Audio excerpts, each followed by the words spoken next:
Rachel had always loved checking the mail. There was something about that small moment of possibility each day that appealed to her. Even though most days it was just bills and advertisements, she still felt a tiny spark of hope every time she opened the metal box at the end of her driveway. That Tuesday afternoon was different, though. The rain had been coming down steadily all morning, the kind of soft, persistent drizzle that Portland was famous for. She'd grabbed an umbrella and walked down to the mailbox, her boots splashing through small puddles that had formed in the gravel. Inside the mailbox, wedged between the electric bill and a grocery store flyer, was a postcard, not the glossy, colorful kind that dentists send to remind you about appointments. This one was old, the edges slightly worn, the colors faded like it had been sitting in someone's drawer for years. Rachel pulled it out and studied it under her umbrella. The front showed a small coastal town, the kind you might drive through and forget about 10 minutes later. There was a lighthouse in the distance, white with a red top, standing against a gray sky.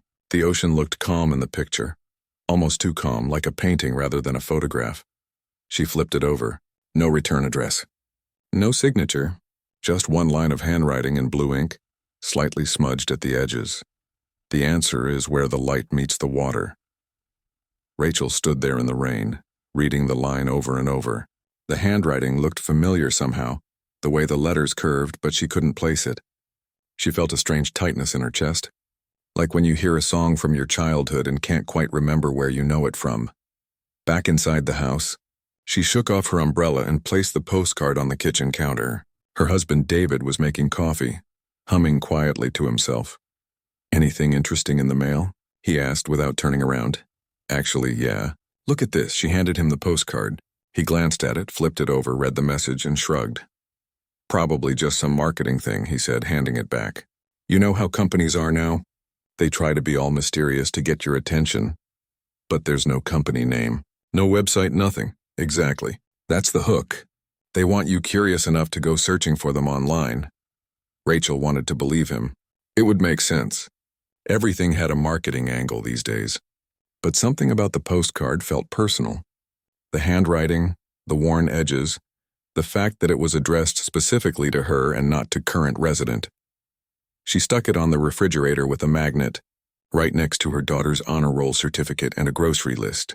Throughout the rest of the day, she kept finding herself staring at it. While making dinner, washing dishes, helping her daughter with homework, the words seemed to pull at something deep in her mind. The answer is where the light meets the water. What answer? And what light? That night, lying in bed while David slept beside her, Rachel couldn't stop thinking about it. She picked up her phone and tried searching for the phrase, but nothing came up except poetry websites and inspirational quote pages. She tried reverse image searching the postcard's picture, but the photo was too generic, too faded. It could be any small coastal town from Maine to California. The next morning at work, Rachel found it hard to concentrate. She worked at the public library, usually her favorite place in the world. She loved the quiet, the smell of books, the way people whispered even when they didn't have to. But that day, her mind kept drifting.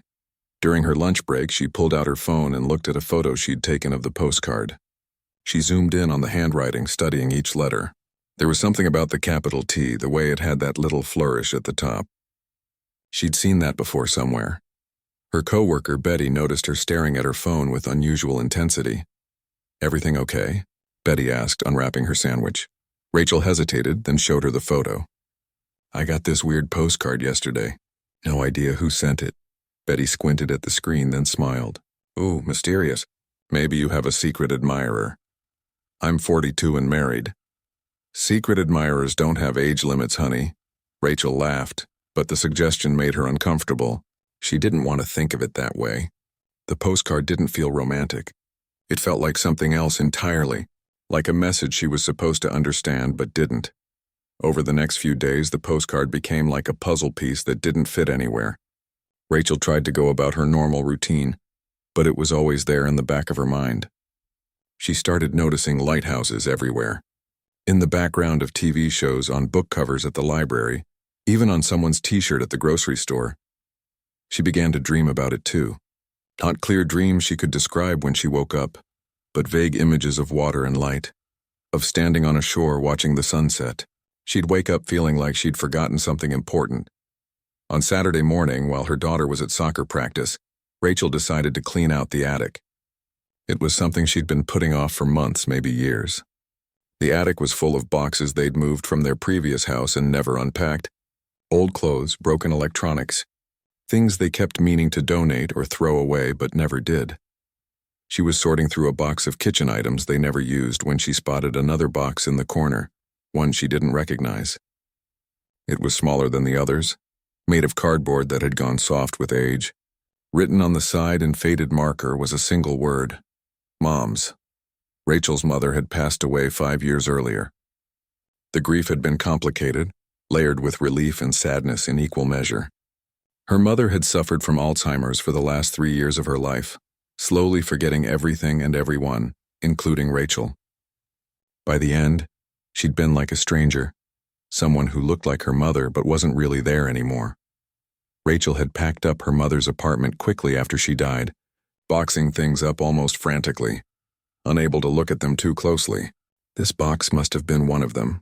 She sat down on the dusty attic floor and opened it carefully. Inside were things she'd forgotten her mother owned. Old costume jewelry tangled together, a recipe book with stained pages, birthday cards Rachel had made as a child, carefully preserved, and at the bottom, wrapped in tissue paper, was a stack of photographs. Rachel pulled them out slowly. Most were photos she'd seen before. Her mother as a young woman, always serious in pictures, never quite smiling. Her grandparents looking stern and formal, a few of Rachel as a baby. But one photograph made her stop breathing. It showed her mother, maybe in her mid-20s, standing next to a lighthouse. The lighthouse. Rachel grabbed her phone and pulled up the photo of the postcard. The lighthouse was the same white tower with the red top, the same rocky coastline in the background. Her mother was smiling in the photograph, really smiling in a way Rachel had rarely seen. She looked happy, free, like a different person entirely. Rachel's hands were shaking as she turned the photo over. Written on the back in her mother's handwriting, that same handwriting from the postcard, were 3 words and a date: Beacon Cove, 1978. Rachel sat in the dusty attic holding the photograph, the pieces beginning to come together in her mind, but she had no idea yet what picture they would form, or how much it would change everything she thought she knew about her mother, and about herself. Rachel didn't come down from the attic for almost 2 hours. She sat there surrounded by dust and old boxes, staring at that photograph of her mother at Beacon Cove. The woman in the picture looked so different from the mother she'd known. There was something in her eyes, a brightness that Rachel had never seen in real life. Growing up, her mother had always been practical, reserved. She worked as an accountant, kept a tidy house, followed rules. She wasn't cold exactly, but she wasn't warm either. Rachel had always assumed that was just who her mother was: serious, careful, someone who colored inside the lines. But this photograph told a different story. Rachel pulled out her phone and called the one person who might have answers. Her Aunt Helen, her mother's younger sister by 4 years. They weren't particularly close, maybe talked 3 or 4 times a year, usually on holidays. But Helen was the only connection Rachel had to her mother's past. The phone rang 5 times before Helen picked up. Rachel, is everything all right? People always assumed something was wrong when you called outside of the usual times. Rachel supposed that was fair. Everything's fine. I found something and I wanted to ask you about it. Found something? Rachel took a breath. Did Mom ever mention a place called Beacon Cove? The silence on the other end of the line stretched out so long that Rachel thought the call had dropped. Helen, you still there? I'm here. Her aunt's voice had changed, become quieter. Where did you hear that name? I got this weird postcard in the mail last week. No return address, just a message. And today I found an old photo in Mom's things. She's standing by a lighthouse, and on the back it says Beacon Cove, 1978. Another pause. Rachel could hear her aunt breathing. I think you should come over, Helen finally said. This isn't really a phone conversation. Helen lived 40 minutes away in a small house she'd bought after her divorce. Rachel had only been there a handful of times. She told David she was going to visit her aunt, grabbed the photograph and the postcard, and drove over that same afternoon. Helen met her at the door looking worried. She was 63 and, her hair more gray than brown. But she still had the same gentle face Rachel remembered from childhood. She made tea without asking if Rachel wanted any, the way older women always seemed to do. They sat at the kitchen table, mugs steaming between them. "So," Helen said. "Beacon Cove." Rachel placed the photograph on the table. Helen picked it up with both hands like it was fragile, and for a moment her eyes got shiny with tears. "I haven't seen this picture in decades," she whispered. She looked so happy then. "What happened there?" Rachel asked. "Why have I never heard about this place?" Helen set down the photograph carefully. "Because your mother never talked about it." "Not after she came back, and I promised her I wouldn't either." "She's been gone for 5 years, Helen. I think it's okay to tell me now." Her aunt nodded slowly, wrapping her hands around her mug. "Your mother went to Beacon Cove the summer of 1978. She was 24 years old. She'd just graduated with a degree in biology, and she got this opportunity to work with a research program up the coast. They were studying marine ecosystems, tide pools, that sort of thing." Rachel blinked. "Mom studied biology? I thought she always worked in accounting." "She did, but that came later.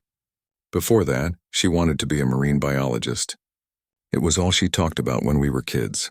She'd drag me to the beach and make me help her collect samples. She had notebooks full of drawings of fish and sea creatures. She was brilliant at it, actually." This information felt impossible. Rachel's mother had never mentioned any of this, not once. She tried to imagine her serious, practical mother wading through tide pools with a notebook and couldn't. "So what happened?" Rachel asked. "Why did she stop?" Helen sighed. That summer at Beacon Cove, she was supposed to be preparing to apply for graduate programs. The research job was perfect for her. She wrote me letters every week, telling me about her work, about the ocean, about how alive she felt. She sounded happier than I'd ever heard her. But then Grandma got sick." Helen's voice was quiet now. "You never met her. She died before you were born. That August, we found out she had cancer. Advanced. The doctor said maybe 6 months." Rachel felt something heavy settle in her chest. She could see where this was going. "Mom came home," she said. "She came home," Helen confirmed. "Just dropped everything and came back. Dad was useless with medical stuff, you know how he was. And I was only 20, still in college myself. Your mom was the oldest, the responsible one. She always had been. So she came home to take care of Grandma. For 6 months, it turned out to be a year and a half, and by the time Grandma passed, the research program had ended. The opportunity was gone. Your mom said it was fine, that she'd find another way, but she never did. She got a job doing bookkeeping to pay bills, thinking it would be temporary. Then she met your father. Then she had you. Life just kept moving forward, and somewhere along the way, the dream of being a marine biologist just faded." Rachel thought about all the times growing up when her mother had seemed distant, like she was somewhere else in her mind. She'd always assumed her mother was just thinking about bills or work or dinner. But maybe she'd been thinking about the ocean. Did she regret it? Rachel asked quietly. Helen chose her words carefully. "I think she loved you and your father very much. I don't think she regretted her family, but I also think there was a part of her that never left Beacon Cove. Does that make sense?" It did. It made terrible, perfect sense. Rachel pulled out the postcard and showed it to Helen. "Someone sent me this. That's what started all of this." "Do you have any idea who?" Helen studied the postcard, then turned it over to read the message. "The answer is where the light meets the water." She shook her head. "I have no idea who would send this. Most of the people your mother knew back then I've lost touch with. But someone remembered," Rachel said. "Someone knew where to find me. Someone thought I should know about this." She pulled the photograph closer, looking at her mother's smile again. That bright, free expression. "Did Mom leave anything there? Any reason someone might want me to go back?" Helen was quiet for a long moment. When she spoke, her voice was thoughtful. "You know, there was something. After your mother died, I was going through her papers helping you settle the estate. I found a letter she'd written but never sent. It was addressed to my future children. She must have written it that summer at Beacon Cove." Rachel's heart started beating faster. "What did it say?" "I never opened it. It wasn't addressed to me, but I kept it, thinking maybe someday you'd want it. It's in my storage unit with some of her other things I couldn't bring myself to throw away. Can I see it?" 20 minutes later, Rachel was holding a yellowed envelope in her hands. Her name wasn't on it, just that phrase, "To my future children." The handwriting was the same as on the postcard, the same as on the photograph. Her mother's young handwriting before time and disappointment had made it smaller, more cramped. Rachel's hands were shaking. She wanted to open it right there, but something stopped her. This letter had been waiting for her for almost 50 years. It felt important to read it in the right place at the right time. "I need to go there," she said suddenly. "To Beacon Cove." Helen didn't look surprised. "I thought you might say that." "You think I'm crazy?" "No." Helen reached across the table and squeezed her hand. "I think your mother is trying to tell you something. Even now, even after all this time. And I think you should listen." Rachel drove home that evening with the letter on the passenger seat still sealed. The postcard suddenly made more sense. Someone from Beacon Cove had sent it. Someone who remembered her mother. Someone who thought Rachel deserved to know the truth. That night, she didn't sleep much. She kept thinking about her mother at 24, standing by that lighthouse with her whole life ahead of her. All those dreams she'd put aside, all that brightness that had slowly dimmed over the years. Rachel had always thought she knew who her mother was. But now she realized she'd only known half the story. The after part, the part that came after the dreams, had been set aside. She wanted to know the before. She needed to. By morning, she'd made up her mind. She was going to Beacon Cove. She was going to find out what her mother had left behind, and why someone thought it was important enough to send a mysterious postcard to a stranger. The answer was, where the light meets the water. And Rachel was finally ready to find it. Rachel told David she needed a week off. Just a week to clear her head, to figure some things out. He looked worried at first, the way he always did when anything disrupted their routine. But when she explained about the postcard and her mother in Beacon Cove, something in his expression softened. "You should go," he said.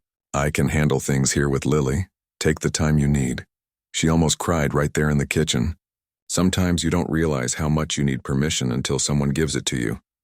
2 days later, Rachel was in her car heading north up the coast. She'd packed light, just a small bag with clothes for a few days, and the envelope from her mother that she still hadn't opened. She'd brought the postcard too and the photograph. They sat in a folder on the passenger seat like a road map to a past she'd never known existed. The drive took about 3 hours. Rachel had Googled Beacon Cove before leaving and found almost nothing. It wasn't the kind of place that showed up on tourist websites. No reviews of cute bed and breakfasts or recommended restaurants. Just a tiny dot on the map where a road met the ocean. As she drove, the landscape changed.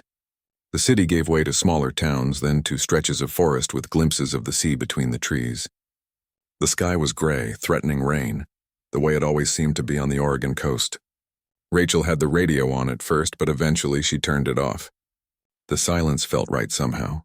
She almost missed the turn to Beacon Cove. It wasn't marked with one of those big green highway signs.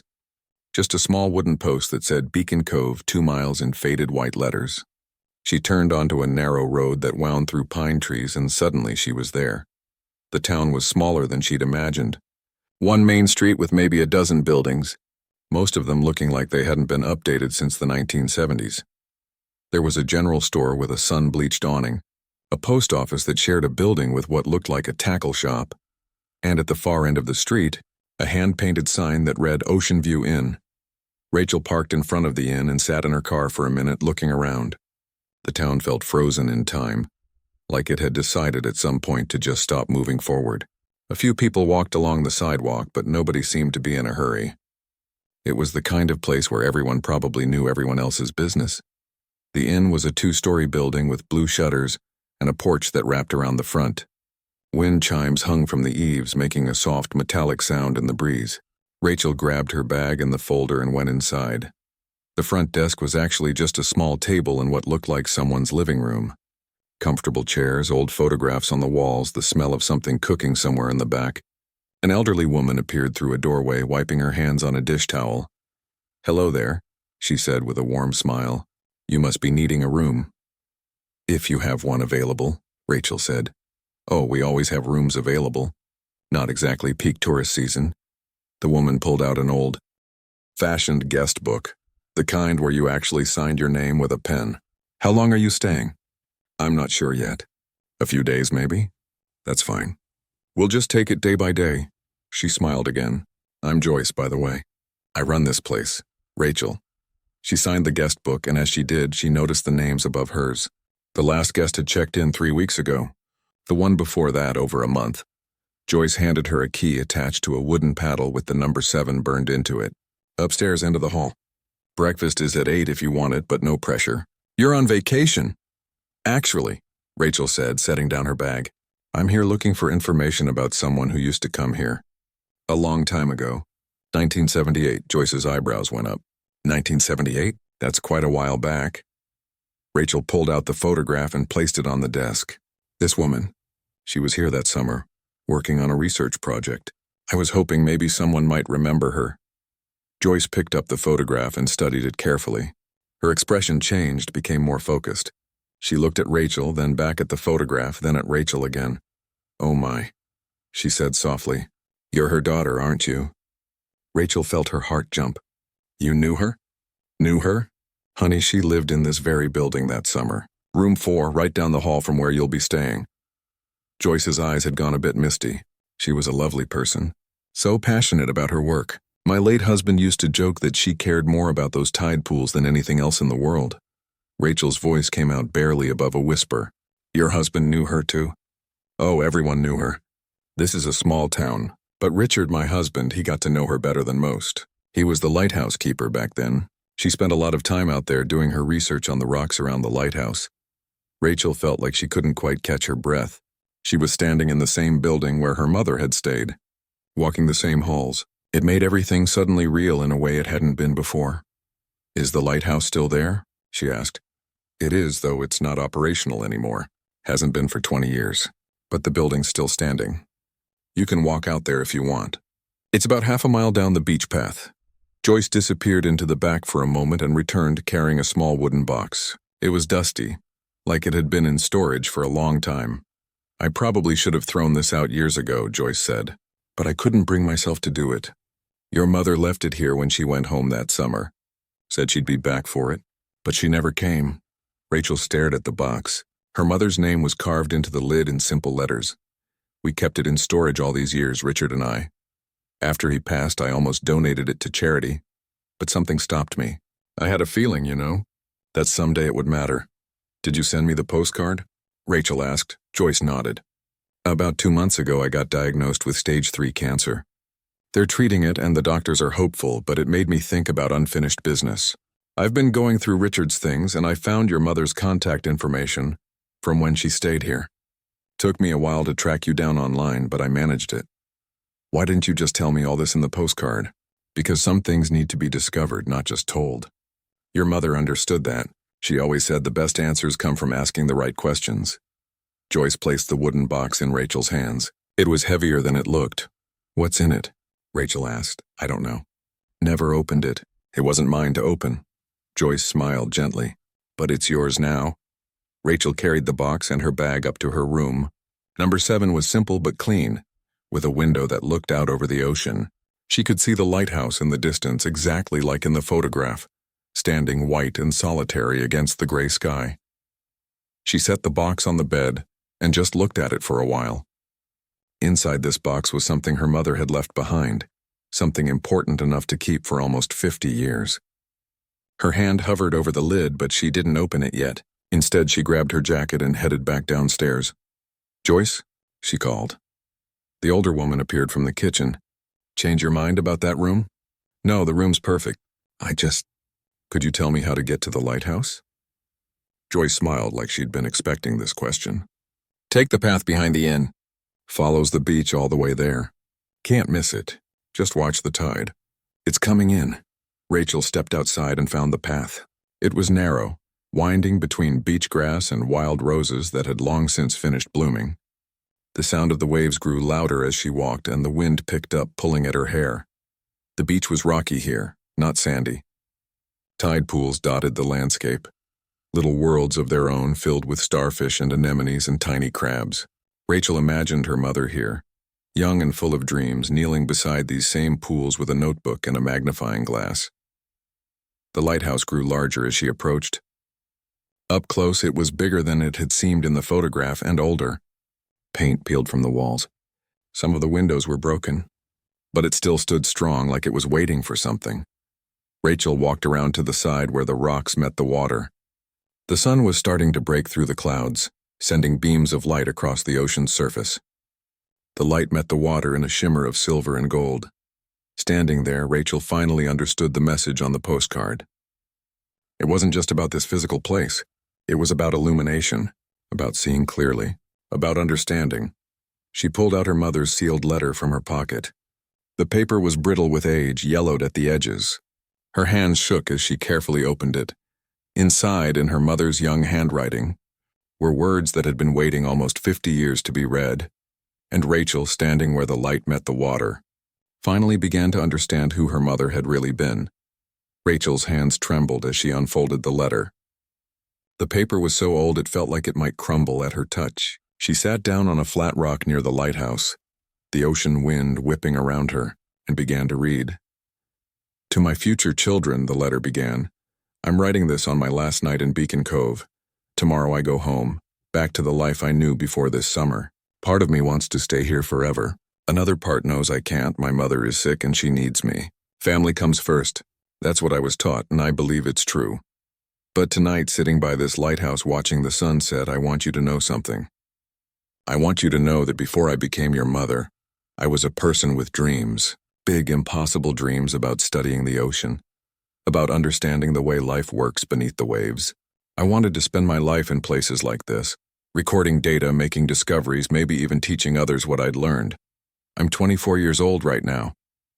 I thought I had all the time in the world. But time has a funny way of slipping through your fingers when you're not looking. If you're reading this, it means I had you. It means I built a life, became a mother, maybe even became the kind of person who forgot she ever stood on this beach with salt in her hair and dreams in her heart. I hope I was a good mother to you. I hope I loved you the way you deserve to be loved. But I also hope I told you this. Don't wait. Don't think you have forever to chase the things that make you feel alive. Don't believe that there will always be another chance, another summer, another opportunity. I'm leaving this letter here, along with my journals and my research notes and my acceptance letters to graduate school. I'm leaving the version of myself who believed anything was possible. And I'm doing it because I have to, because my family needs me, because that's what love sometimes requires. But you, whoever you are, you don't have to do what I did. You can honor both the people you love and the dreams that keep you awake at night. You can be loyal to your family and still be loyal to yourself. I wish someone had told me that. I wish I'd figured it out sooner. The answer is where the light meets the water. That's what my friend Richard, the lighthouse keeper, always says. He means the place where things become clear, where you can see both what's behind you and what's ahead. I'm standing in that place right now and I see clearly what I'm giving up. But I also see what I'm gaining. A chance to be there for my mother in her last months. A chance to make her comfortable, to hold her hand, to tell her I love her. That matters too. It matters so much, I just don't want it to be the only thing that matters. So if you're reading this, my dear child, please remember, you are allowed to have dreams. You are allowed to want things for yourself. You are allowed to choose your own path, even if it's different from what everyone expects. And if you ever feel torn between duty and desire, know that your mother understood that feeling. She stood exactly where you're standing once, and whatever you choose, she would have understood. Love always, your mother at 24. Rachel read the letter 3 times, tears streaming down her face. The wind dried them almost as fast as they fell.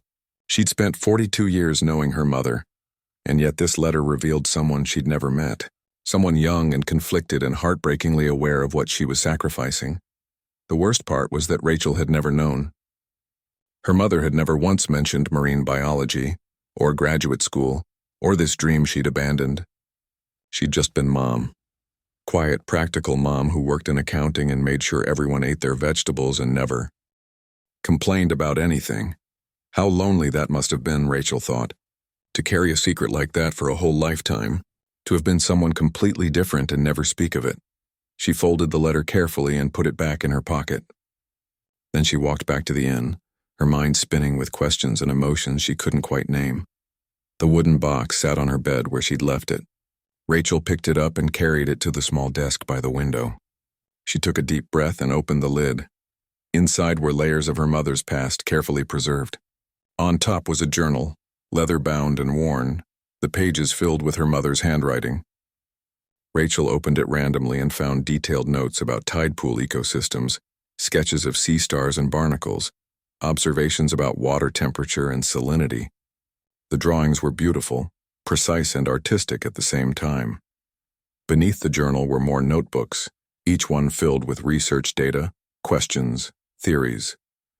Her mother had been meticulous, thorough, passionate about understanding every detail.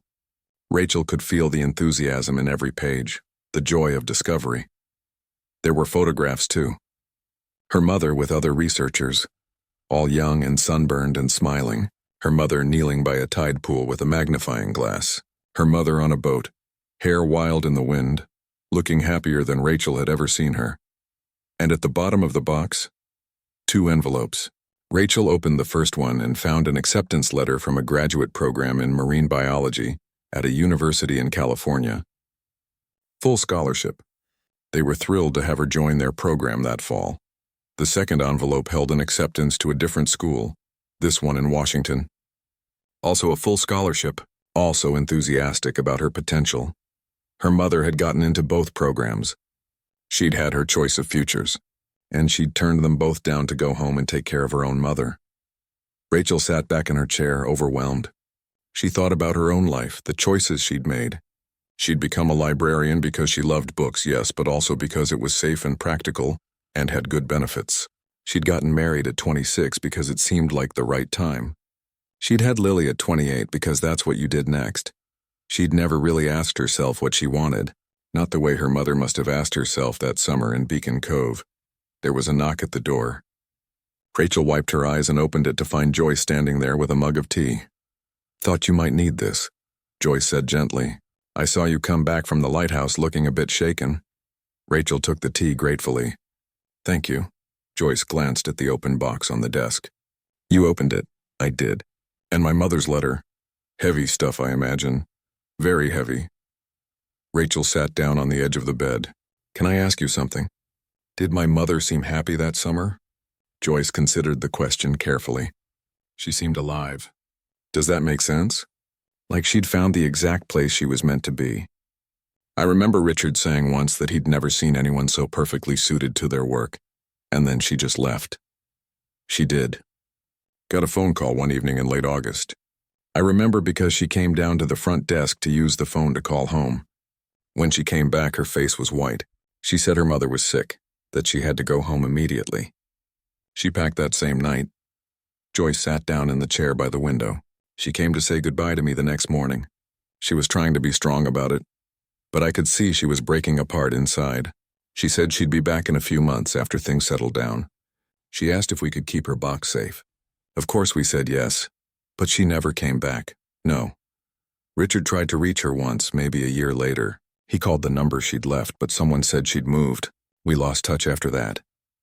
Rachel looked out the window at the lighthouse. The sun was setting now, painting the sky in shades of orange and pink. The light met the water in exactly the way the postcard had promised. "I think I've been living my mother's life," Rachel said quietly. "Does that sound crazy?" "No," Joyce said. "It sounds honest. I made all the safe choices. The practical ones. I never asked myself what I really wanted because I was too busy doing what seemed responsible. Just like she did. And now?" Rachel thought about the letter, about her mother's words. "You are allowed to have dreams. You are allowed to want things for yourself." "Now I think I need to figure out what those dreams are," Rachel said, "before it's too late. Before I'm 67 years old looking back and wondering what if." Joyce smiled. "Your mother would be proud of you for that. For being brave enough to ask the question." After Joyce left, Rachel spent the evening reading through her mother's journals. Every page revealed more of the woman her mother had been before responsibility and duty had reshaped her into someone smaller, quieter. The enthusiasm in those pages was infectious. The curiosity, the wonder, the absolute joy of discovery. Rachel found herself taking notes, writing down her own thoughts in the margins of a small notebook she'd brought. Questions she'd never asked herself before. What do I love? What makes me feel alive? If I could study anything, what would it be? The answer surprised her. She'd always assumed she was happy with her life, content with her choices. But sitting there in that small room in Beacon Cove, surrounded by her mother's abandoned dreams, Rachel realized she'd been sleepwalking through her own life. She thought about the marine biology classes at the community college she'd seen advertised online months ago. She'd bookmarked the page but never signed up. Too impractical, she'd told herself. Too late to start something new. But was it really too late? Her mother had been 24 when she'd given up her dreams. Rachel was 42. That meant she potentially had another 40 years ahead of her. 40 years was a long time to spend wondering what if. She pulled out her phone and opened her notes app. Started making a list of things she'd always wanted to learn but never pursued. Marine biology was on there. Yes, but so was photography and kayaking, and learning to identify birds and maybe even traveling to places she'd only read about. As the sky darkened outside her window and the lighthouse beam began its automated rotation, Rachel felt something shift inside her. It wasn't dramatic or sudden. It was quiet, like a door opening in a room she didn't know existed. Her mother's letter had given her permission. Permission to want more. Permission to be more than just the person everyone needed her to be. And tomorrow, Rachel decided, she would start figuring out exactly who that person might be. Rachel woke up early the next morning to the sound of seagulls outside her window. For a moment, she forgot where she was. Then she saw the wooden box on the desk and everything came rushing back. She got dressed and went downstairs. Joyce was in the dining room setting out breakfast. Simple things like toast and fruit and coffee that smelled strong enough to wake the dead. "Morning," Joyce said. "Sleep okay?" "Better than I expected," Rachel said, which was true. She'd thought she'd lie awake all night thinking about everything. But instead she'd slept deeply, dreamlessly. "I was thinking," Joyce said, pouring coffee into a thick ceramic mug. "If you want to see the tide pools, now's a good time. Low tide is in about an hour. Same pools your mother studied all those years ago." Rachel felt her heart skip. "I'd like that." After breakfast, she walked back down to the lighthouse. The morning was clear and bright, the kind of day that felt almost too perfect to be real. When she reached the rocky shore, she saw what Joyce meant. The tide had pulled back, revealing dozens of pools carved into the dark stone. Rachel knelt beside the first one she came to. Inside, a tiny universe existed. Sea anemones waved their tentacles in the current. Small fish darted between rocks. A purple starfish clung to the side of the pool, moving so slowly you could barely see it. She pulled out her phone and started taking pictures, then stopped herself. Instead, she just watched. Really watched. The way her mother must have watched. Trying to see not just what was there, but how it all worked together. The relationships, the patterns, the delicate balance of it all. She spent 2 hours out there, moving from pool to pool, discovering things she'd never noticed before. How the hermit crabs fought over shells. How the barnacles opened and closed with the rhythm of the waves. How everything was connected to everything else in ways you couldn't see unless you paid attention. When she finally stood up, her knees aching from kneeling on the rocks, Rachel understood something she hadn't before. This wasn't just about marine biology for her mother. It was about being part of something bigger, about understanding her place in the world. That's what she'd given up. Not just a career, but a way of seeing. That afternoon, Rachel drove into the nearest town with a library and spent 3 hours there. She looked up the marine biology program at the local community college back home, read about the classes, the requirements, what she'd need to do to enroll. It wasn't too late. She could start in January, just a few months away. She also researched volunteer opportunities at the aquarium an hour from her house. They needed docents, people to lead tours and teach visitors about ocean life. She could do that. She could learn and teach at the same time. By the time she drove back to Beacon Cove, Rachel had filled a whole page in her notebook with plans and ideas and possibilities. For the first time in years, maybe decades, she felt excited about the future instead of just comfortable with the present. That evening, she had dinner with Joyce at a small restaurant in town. Just the two of them, eating fish and chips while the sun set over the ocean. "I want to thank you," Rachel said, "for sending that postcard. For keeping my mother's things all these years. For giving me this." Joyce shook her head. "I didn't give you anything. You came looking for answers. I just pointed you in the right direction. Still, you didn't have to. You could have just thrown that box away." "I suppose I could have. But some things aren't ours to throw away. Some things belong to the future even when we don't know it yet." Joyce smiled. "Besides, your mother asked me to keep it safe. I'm a woman of my word." They talked for a long time that night. Joyce told stories about Rachel's mother that summer. Little moments she remembered. How she'd come back from the tide pools covered in salt water and seaweed completely happy. How she'd sit on the porch of the inn in the evenings writing in her journals by lamplight. How she'd talked about her future like it was something bright and certain. She had this light in her eyes, Joyce said. And then after that phone call, after she found out her mother was sick, the light just went out. Like someone had turned off a switch. Do you think she resented it? Rachel asked. Having to give everything up? Joyce thought about it. I think she loved her mother. And I think love sometimes asks us to make hard choices. But I also think she carried the weight of that choice for the rest of her life, the wondering about what might have been. Rachel nodded. She understood that now. The next morning, Rachel packed up her car. She carefully placed the wooden box in the trunk, along with the letter and the photograph. Joyce came out to say goodbye, giving her a long hug that felt like absolution somehow. You'll come back and visit? Joyce asked. I will. I promise. And I'll actually keep that promise, unlike my mother. I know you will. The drive home felt different than the drive up. Rachel kept thinking about what she'd learned, what she'd discovered. Not just about her mother, but about herself. About the ways we inherit more than just genes and money from our parents. We inherit their unfinished business too. Their regrets and dreams and all the things they never got to do. But we also get to choose what we do with that inheritance. We can carry it like a burden, or we can use it as a guide for living differently. When Rachel got home, David and Lily were waiting for her. Lily ran out to the car, 14 years old and full of questions about where she'd been. I went to see where Grandma used to work, Rachel said, before she became Grandma, when she was young and had different dreams. That night after dinner, Rachel sat with Lily and showed her everything. The postcard, the photograph, the letter, the journals. She told her the whole story from beginning to end. Lily read her grandmother's letter twice, her young face serious and thoughtful. She never told you any of this?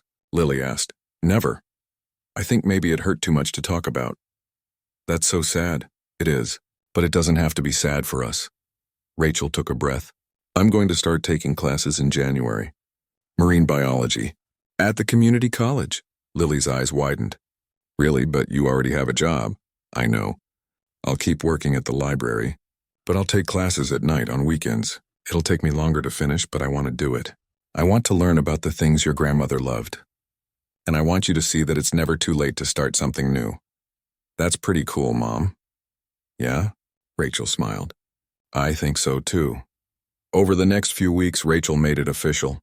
She enrolled in 2 classes for the spring semester. She signed up to volunteer at the aquarium starting in January. She even bought a used microscope and started her own notebook, sketching things she found on their weekend trips to the beach. Lily sometimes came with her, and Rachel would teach her what she was learning, the names of different species, the way ecosystems worked, the importance of conservation. It became their thing, their special time together. Rachel framed the postcard and the photograph of her mother and hung them in her home office, right above her desk. Whenever she felt tired or discouraged, whenever the work seemed too hard or she wondered if she was being foolish, she'd look at them and remember.